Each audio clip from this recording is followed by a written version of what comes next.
오늘은 입다가 서원하는 장면입니다. 지난 시간에 우리가 입다는 공식적으로 이제 길앗의 머리와 장관이 된 후에 암몬 왕과 외교적 협상을 벌이는 그 장면을 우리가 살핀 바 있습니다. 암몬 왕은 지금 이스라엘이 점령하고 있는 아르논 그리고 야복, 요단 그 강 어귀의 그 지역을 본래 자신들이 것이기 때문에 이제 그것을 자신들에게 돌려줄 것을 요구한 바 있습니다. 그러나 그 주장은 사실이 아니었죠. 우리가 지난주 살핀 것처럼 입다는 그러한 암몬 왕의 요구 앞에 어떻게 사실을 증명했죠? 역사적인 사실을 하나하나 들추어서 왜 이 땅이 너희 땅이 아닌지를 정확하게 출애굽 과정부터 또한 아모리 지역의 경계를 지나 또 발락이 발람을 청해서 그들 저주하게 했지만 축복하게 하신 이 일들을 통해서 이러한 역사적 분명한 사실이 존재하기 때문에 이 땅은 너희 땅이 아니다. 그리고 너희들이 만약 그 땅이 너희 땅이었다면 약 300년 동안 그동안 뭐 했니?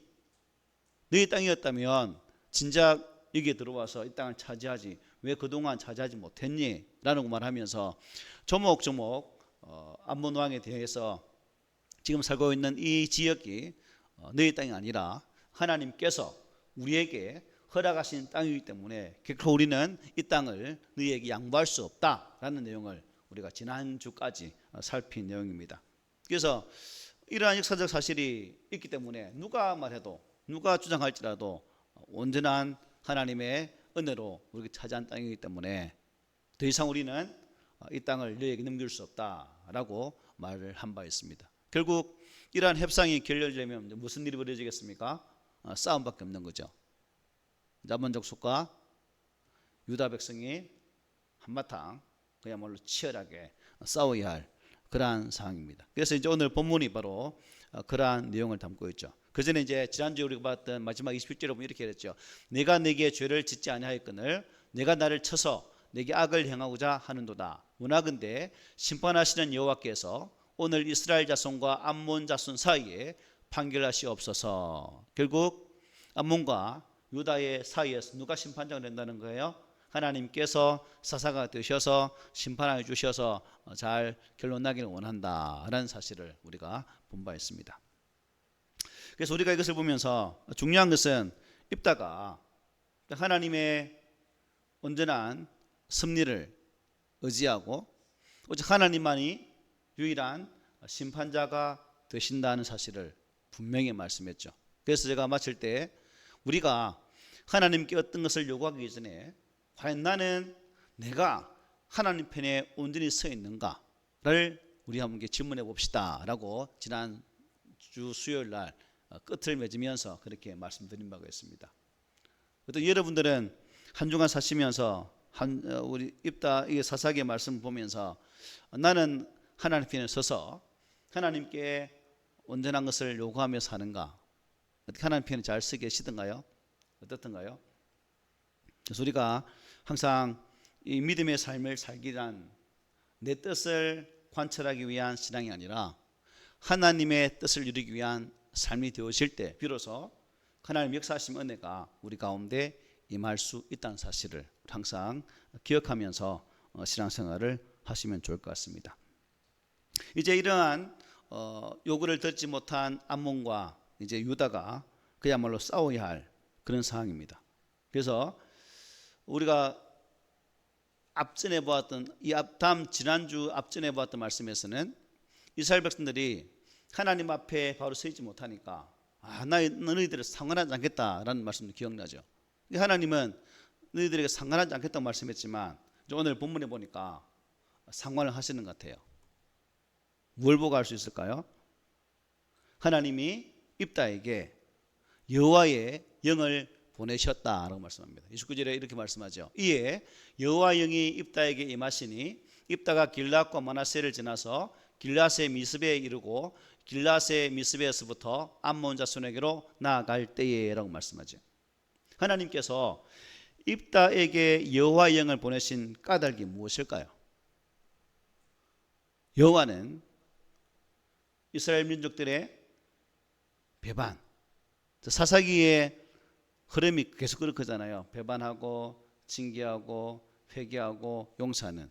이게 계속 반복되어지는 그러한 역사 흐름 속에서 어찌 보면 참 그 배반의 염증을 느낄 수도 계셨을 것인데, 하나님은 이제 다시금 하나님을 구하는 그들의 모습 속에서 비록 참 죄 가운데 있지만 그 죄 가운데서 하나님 찾는 그 요구 때문에 우리 하나님은 당신께 직접 나는 너희들 상관하지 않을래라고 말씀하셨지만 다시금 그들을 향하여 얼굴을 드사 은혜를 베푸시는 그런 모습을 이 여호와의 영이 입다에 임했다라는 말씀을 통해서 우리가 발견할 수가 있습니다.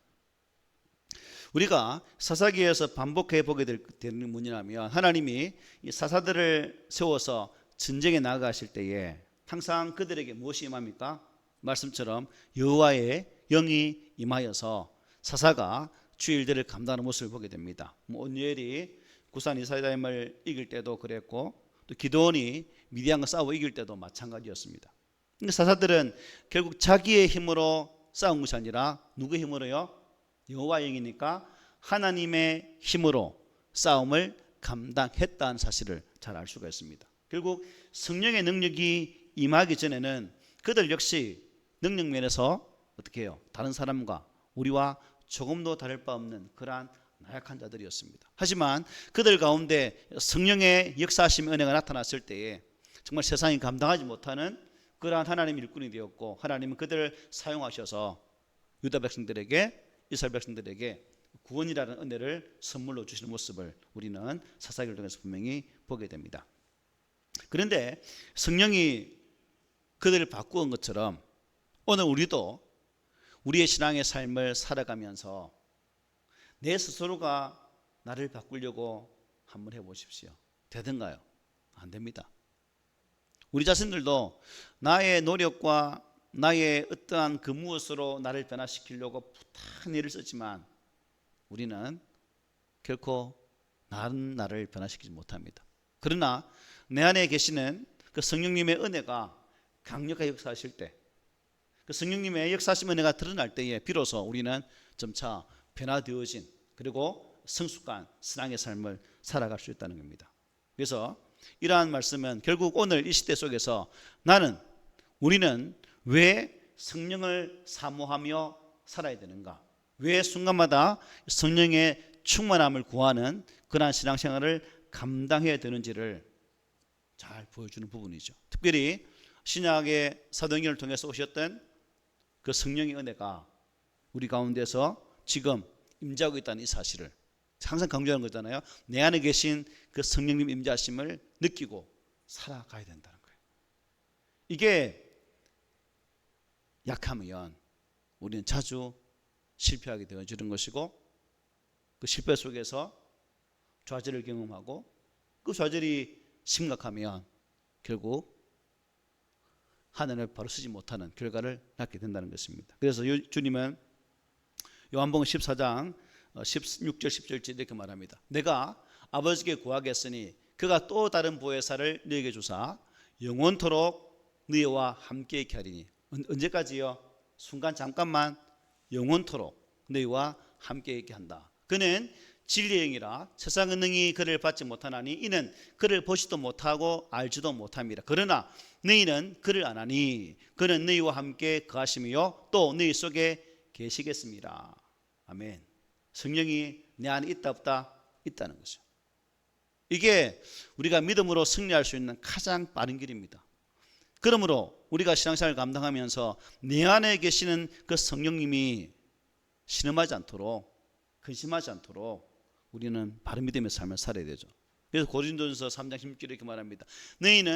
너희가 하나님의 성령인 것과 하나님의 성령이 너희 안에 계시는 것을 알지 못하느냐. 내 안에 계시는 성령님을 우리가 경험하고 느끼는 그런 삶을 살면 결국 그분을 인정하게 되는 것이고, 인정하는 그 삶은 바른 믿음, 다시 말하면 죄 가운데 살지 못하고 하나님께서 원하시는 방향으로 우리의 믿음을 고쳐나갈 수 있다는 사실입니다. 문제는 뭐예요? 사람들이 이런 것들을 잘 인정하지를 않아요. 하나님이 내 안에 계시다는 사실을 알고 있지만 우리는 기적적으로 내 안에 계신 그 성령 하나님을 억누르고 내 자아를 먼저 끄집어낼 때가 많다는 것입니다. 왜요? 하나님 안 보이거든. 내주하시는 성령님 계신다는데 그분이 내가 어떤 일을 하는지도 우리는 느끼지 못할 때가 많기 때문에 그분보다는 눈에 보이는 것들을 우선시할 때가 많습니다. 그렇기 때문에 우리가 계속 죄 가운데 사로잡혀 사는 거죠. 그러면 성령님이 어떻게 할까요? 근심하는 거죠. 급기야 있을 자리가 없어지므로 그 영혼은 하나님께로부터 떠난 영혼이 되고 맙니다. 그래서 에베소서 이렇게 말합니다. 하나님의 성령을 근심하게 하지 말라. 그 안에서 너희가 구원의 날까지 인치심을 바라느니라. 언제까지요? 마지막 하나님 거룩한 나라에 임할 때까지 도장을 쳐서 구원받았다는 거예요. 많은 사람들은 당신 구원받았습니까? 안 받았습니까? 이 문제 때문에 헷갈려 하거든요. 성경은 예수 그리스도 안에 있으면 내주하시는 보혜의 성령의 은혜로 말미암아 구원을 확신을 한다면 하나님의 도장은 변함이 있다? 없다는 것을 말씀해 줘요. 그래서 천국 갈 자신이 있어요? 물으면 가봐야 알죠. 그런 말씀 하시면 제가 욕 얻어먹어요. 그 교회 담임 목사가 누군데 어떻게 가르쳤길래 가봐야 한다고 말하냐고. 가봐야 하는 거 아니에요, 그죠? 우리 이미 확신하고 그 나라가 이 땅에서 이루어지기까지 우리의 구원의 싸움은 계속 되어져야 됩니다. 어쨌든 지금 이 순간 성령께서 내 가운데 살아계심을 믿으시길 바랍니다. 말씀이 바로 증거하고 있습니다. 이것이 오늘날 우리 그리스도인들이 힘있게 살아갈 수 있는 에너지가 되는 거예요. 바라기는 늘 성령님과 늘 동행함으로 언제 어디서든지 참 누구를 만나든지 담대하고 또 우리 영적 싸움터에서도 이미 승리하신 그 주님의 승리가 나의 승리가 되시기를 바랍니다. 자, 드디어 이제 입다가 군사력을 모아서 길앗 미스베에서 이제 암몬 자손에게로 나아가게 됩니다. 전투를 하게 된다는 거죠. 그런데 바로 그 순간 입다의 모습이 과간입니다. 이게 뭐야? 그런 장면이 지금 나오는 거예요.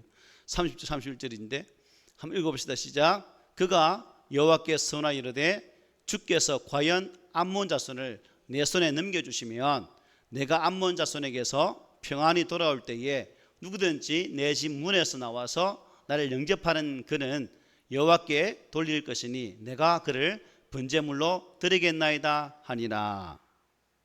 자, 우리가 생각해 보십시오. 이미 29절에서 여호와의 영이 누구에게 임했습니까? 입다에게 임했어요. 그러면 그 싸움은 이미 어떤 싸움이에요? 이긴 싸움이에요. 그런데 느닷없이 입다는 자다가 남의 다리 엉렁처럼 봉창 뚫는 일을 지금 하고 있는 거예요. 이 서원은 흐름상 맞지가 않다는 거죠. 전혀 분위기에 안 맞는 서원을 한 겁니다. 하나님이 함께 하시는데 무슨 서원이 필요합니까? 그죠? 입다의 서원은 과유불급이라고 그런 말을 지나치다는 거죠. 너무 지나친 욕심이라는 겁니다. 더군다나 그 내용은 이해하기가 힘들어요. 자, 여기 보면 번제를 드리는 게 짐승이에요, 사람이에요? 사람이에요, 사람. 사람을 자기 집에서 자녀든 종이든 먼저 뛰어나오는 그 사람을 잡아서 하나님을 드린다는 거예요. 인신제사죠. 인신제사. 그런데 하나님이 세우신 지도자 입다 입에서 하나님은 여러분 인신제사를 명하신 바 있습니까? 없어요. 이 제사를 드리면 그 무리에서 하나님은 반드시 제한다고 말씀하고 있거든요. 레위기 20장 1절로 3절에 보면 이렇게 말합니다. 우리 한번 읽어봅시다. 시작. 여호와께서 모세에게 말씀하여 이르시되 너는 이스라엘 자손에게 또 이르라 그가 이스라엘 자손이든지 이스라엘에 거류하는 거류민이든지 그의 자식을 몰렉에게 주면 반드시 죽이되 그 지방 사람이 돌로 칠 것이요 나도 그 사람에게 진노하여 그를 그의 백성 중에서 끊으리니 이는 그가 그의 자식을 몰렉에게 주어서 내 성소를 더럽히고 내 성을 욕되게 하였습니다. 인신제사는 몰렉 종교에서 시행하고 있던 관습이었습니다. 그것은 반드시 죽음으로 다스려야 하는 하나님께서 가장 싫어하시는 그러한 우상숭배의 관습이었다는 거예요. 그런데 더욱 놀라운 것은 이 몰렉 신이 바로 입다가 지금 여호와 하나님의 이름으로 싸우려고 하는 어느 족속은요 암몬 자손들이 섬기는 신이었어요. 여호와 하나님 이름으로 암몬과 싸우면서 몰렉 종교의 관습으로 인신제사를 하겠다고 여호와 하나님께 서운하는 이런 아주 웃지 못할 장면이 입다의 입을 통해서 지금 나오고 있는 거예요. 여호와 하나님을 섬긴다 하면서 몰렉 신에게 드리는 그 제사 방법으로 제사를 드린다. 가당해요, 안 해요? 가당치 않은 거죠. 그래서 우리가 참 이 서원 참 중요한 거죠. 서원은 여러분 기도 응답의 조건이 아니에요. 어떤 사람은 잘못 이해하고 서원하면 하나님께서 반드시 기도 들어주시겠지라고 오해하는데 그건 착각 중에 착각입니다. 원래 서원은 무슨 역할을 하는 거예요? 감사 역할을 하는 거예요. 하나님께서 나의 삶 가운데에 이런 은혜를 주셨기 때문에 그 은혜에 감사하면서 하나님 내가 이렇게 하겠습니다라는 것이 서원의 참 의미거든요. 그런데 오늘날 많은 사람들이 이것을 몰라가지고 하나님 나 이만큼 하나님께 드리는데 당신 하나님 내게 뭐 해주겠어? 라는 뭐랄까 타협 하나님과 뭐 이렇게 거래 협상의 의미로 잘못 이해하는 분들이 의외로 많습니다. 혹시 우리 가운데는 그런 분 안 계시죠? 예, 잘못 이해하면 안 됩니다. 그런데 불행하게도 지금 입다가 그러한 신앙 고백에 대한 감사의 의미에서 드린 것이 아니라 그릇된 그러한 불신앙의 모습으로 하나님 앞에 서 있다는 겁니다. 입다의 서원이 지금 바로 그런 모습을 잘 보여주고 있는 거죠. 이미 하나님의 영이 입다에게 임했습니다. 여호와의 영이 임했다는 것은 이미 여호와께서 입다에게 승리를 보장해 주셨다는 거예요. 입다가 선하기 때문에 암몬 자손을 이긴 게 아니라 뭐예요? 이미 그 싸움은 하나님께서 승리를 주셨기 때문에 이긴 거예요. 그런데 입다는 그 승리의 계획을 착각했거나 잘못 안 거죠. 그래서 우리는 흔히 서원을 기도하는 응답의 조건으로 생각하는 경우가 많습니다. 이것은 서는 오해한 경우죠. 동시에 하나님을 오해하는 경우라고 하겠습니다. 서원은 하나님을 상대로 제시하는 조건이 아닙니다. 하나님은 그런 조건을 보시고 응답하시는 분이 절대 아니세요. 입다의 승리는 하나님의 은혜로 주신 거예요. 마찬가지로 하나님께서 우리의 소원을 들으시는 것은 우리를 불쌍히 여기시고 그것으로 우리의 신앙에 유익이 되기 때문에 응답하시는 것이지 결코 쌍방간에 계약하듯이 우리가 제시하는 조건이 맞기 때문에 응하는 것이 아님을 여러분 꼭 기억하시기 바랍니다. 따라서 우리는 마치 조건을 제시하듯이 서운해서는 안 됩니다. 아시겠죠? 감사해서 감사의 발로로 하는 건 좋겠지만 그리고 반드시 지켜야 되겠죠. 하나님의 궁리를 구하는 마음으로 서원을 드리는 것이 바로 바른 자세다는 것을 보게 됩니다. 자, 그러면 여러분 입다는 왜 이런 식으로 갑자기 봉창 뚫듯이 하나님께 소원을 하고 있는 것일까요? 왜? 두 가지로 압축할 수 있겠죠. 첫째는 입다가 바른 신앙에 대해서 무시했다. 뭐 하면 용감하다고요? 무식하면 용감하다고. 지금 바로 그 꼴이에요. 입다가 이 길앗 공동체에서 추방되어서 살았던 돕 땅은 암몬 족속의 접경 지역입니다. 때문에 그 암몬 사람들이 살아왔던 삶의 문화와 많이 접촉되어 있겠죠. 알게 모르게 입다에게는 몰렉 신앙이 어떻게 해요? 자리 잡고 있다는 거예요. 그 나름대로 여호와 신앙을 지키면서 하나님 앞에 나아가는 그 모습도 있었지만 그의 신앙 속에는 이미 몰렉과 여호와 신앙이 어떻게 해요? 짬뽕이 되었던 거예요. 요즘 말하고 있는 종교다원주의적인 그 성향이 아마 이때부터 있었던 것 같아요. 그래서 역사적으로 계속 그런 요구하고 있죠. 그래서 나름대로 그런 신앙을 가지고 있기 때문에 하나님께서 암몬과의 싸움에서 이미 여호와의 영이 임했는데도 불구하고 그는 이걸 하면 하나님이 기뻐하시겠지라는 그런 의도에서 인신 제사에 대한 서원을 하나님께 한 것으로 이렇게 추론을 해봅니다. 우리가 분명히 알아야 할 것은 하나님은 무지한 종교적 열심을 기뻐하지는 않아요. 입다와 같이 하나님께 대해서 무지해서 그릇된 종교적 열심을 보이는 자들이 있다는 사실에 우리는 우리의 신앙에 경종을 울려야 될 것입니다. 그래서 성경을 보면 이러한 대표적인 무지적 신앙으로 말미암아 하나님께로부터 고난을 즉 버림을 받는 사람이 성경에 많잖아요. 대표적인 사울왕, 그죠? 사무엘을 통해서 블레가의 싸움에서 제사를 드려야 됩니다. 불구하고 사무엘이 늦게 도착하니까 그 조급한 마음에 자신이 제사를 드림을 통해서 하나님의 신이 그를 떠나는 모습을 우리는 성경을 통해서 분명히 보게 됩니다.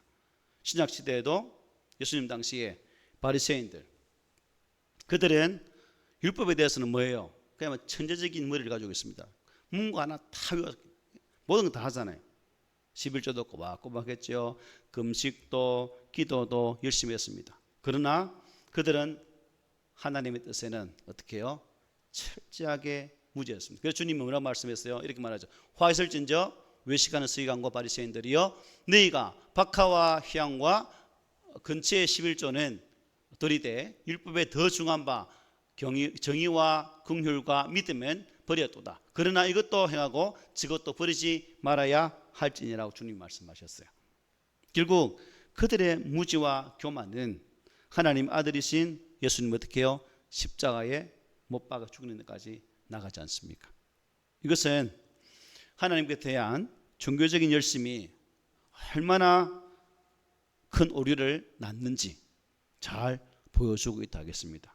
그러므로 종교적 열심도 중요하지만 그보다 먼저 하나님의 뜻을 알기에 힘쓰는 우리가 되기를 바랍니다. 잘못된 방향으로 뛰면 뛸수록 어떻게 될까요? 더욱더 멀어질 수밖에 없는 거예요. 그래서 바울은 믿음의 디모데에게 어떻게 말합니까? 이렇게 말하죠. 너는 진리의 말씀을 옳게 분별하며 부끄러울 것이 없는 일꾼으로 인정된 자로 자신을 하나님 앞에 드리기를 힘쓰라라고 이렇게 말씀했습니다. 무조건 열심을 내기보다는 하나님의 뜻을 먼저 묵상하고 그 말씀에 합당한 것인지를 늘 확인할 수 있는 그러한 우리가 되기를 바랍니다. 또 한 가지가 뭐냐면 하나는 입다의 불신앙의 요인이 바로 이러한 결과를 가져왔다고 볼 수 있죠. 자, 성령의 임재가 있음에도 불구하고 입다는 승리를 확신했을까 못했을까요? 못했다는 결론이죠. 다시금 드린다는 것은 입다는 자신이 하나님의 택함을 받은 사람이고 하나님의 성령이 함께 하시는 이상 어떠한 적이라도 이길 수 있다는 것을 믿어야 했습니다. 그런데 그에게는 이러한 믿음이 결여되어 있었기 때문에 인신제사를 드리고자 하는 서원의 기도를 드리고 만 거죠. 그의 마음에 바른 신앙이 없었다는 것, 바른 믿음이 없었다는 것입니다. 그런 데서 보면 지금 입다는 아까 말씀드린 것처럼 하나님과 거래를 하고 있는 거죠. 내가 이렇게 큰 것을 하니까 하나님도 그에 합당하게 이기게 해달라는 것입니다. 이것은 아까 말씀드린 것처럼 성기도를 잘못 이해한 데서 온 그릇됨을 우리가 보게 된다는 거죠. 그래서 오늘날도 내가 세상 끝날까지 너희와 항상 함께 있으리라고 말씀하셨던 그 주님의 말씀처럼 이러한 진리의 말씀을 또 잘못 해석해서 많은 지역에서 주님이 함께 하신다는 사실을 보기 위해서 많은 메시아가 이 땅에 존재를 보게 됩니다. 메시아가 가장 많은 나라가 이스라엘일까요? 대한민국일까요? 대한민국입니다. 세계로 수출하는 메시아 수출국 대한민국 엄청나죠. 뭐 좋든 나쁘든 뭐 나쁜 것도 1등, 좋은 것도 1등, 뭐 모든 것이 1등입니다. 존 웨슬리 목사님이 마지막 이제 서가시면서 소천하시면서 남긴 말씀이 뭐냐면 이런 말을 남겼습니다. 가장 좋은 것은 하나님이 나와 함께 하신 것이다. 그분의 평생의 목회 삶을 이제 마치면서 그의 마지막 고백은 하나님이 나와 함께 하신 것이 가장 좋았다라고 고백하고 있습니다. 여러분, 과연 나는 나의 인생의 마지막 종착역에서 나의 주변에 둘러앉아 있는 많은 사람들에게 어떤 말을 남기고 하나님의 거룩한 품에 안길 수 있을까? 우리는 그냥 잘 살아라 하고 가는 것이 아니라 우리도 이런 멋진 말 한마디는 여러분 평소에 좀 잘 외워두셨다가 이제 우리가 이제 하나님 품에 거의 다 안길동 말동 할 때 이런 훌륭한 말을 한번 탁 내 마지막 누워 내뱉으면 그 옆에 있는 사람들 얼마나 감동 먹겠습니까? 그 말은 평생 가거든요. 마지막 운명하기 직전 남긴 그 한마디, 그것은 우리 눈에 쉽게 사라지지 않습니다. 특별히 우리가 믿음의 자손들이라면 우리의 마지막 그 장면이 참 아프고 안타깝고 그런 것이 아니라 그 한마디 때문에 오히려 감동이 되어지고 소망이 되어지는 그러한 마지막 장면을 한번 여러분 만들어 보시지 않으실래요? 한번 만들어 봅시다. 뭐 내 뜻으로 안 되겠지만 평소에 우리 항상 성령 하나님의 도우심을 구해야 되겠죠. 하나님, 나는 이 사모함이 있습니다.